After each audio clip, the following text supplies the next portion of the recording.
હિન્દુ પંચાગ પ્રમાણે વાત કરવામાં આવે તો પૂર્ણિમાની તિથિને ખૂબ જ શુભ માનવામાં આવે છે અને અષાઢી પૂર્ણિમાના દિવસે આપણે ગુરુ પૂર્ણિમા તરીકે ઉજવતા હોઈએ છીએ.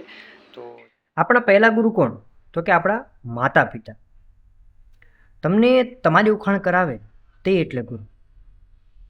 તમારા અજાગ્રત મનને જાગૃત કરે તે એટલે ગુરુ. ઈશ્વર સાથે ખુદની ઓળખ કરાવી આપે તે એટલે ગુરુ. ગુરુ એટલે ઈશ્વર સાથે આપણે ઓળખાણ કરાવી આપતો હોય છે.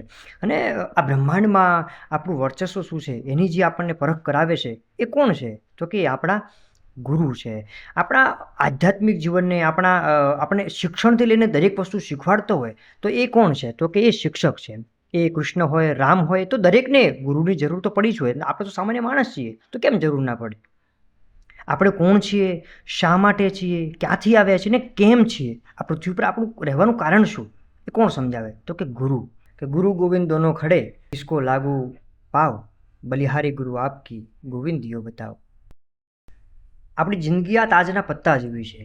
ક્યારે કયું પત્તું ખુલે એનો આપણને ખ્યાલ નથી, પણ ગુરુને ખ્યાલ હોય છે કે તમારે ક્યારે કયા પત્તાની જરૂર પડશે. તો એની એ આધ્યાત્મિક જીવનનું એ એક લક્ષણો આપણને જ્ઞાન કરાવે છે. એ સ્કૂલ હોય, કોલેજ હોય, તો એ દરેક ગુરુને આપણે યાદ કરી લઈએ, એમને નમન કરીએ અને આપણી પાસેથી આશીર્વાદ લઈએ અને ગુરુ પૂર્ણિમા ઉજવીએ. તો અંતમાં બસ એટલું જ કે ગુરુ વગર સફળ જીવનની કલ્પના કરવી ખૂબ જ મુશ્કેલ છે.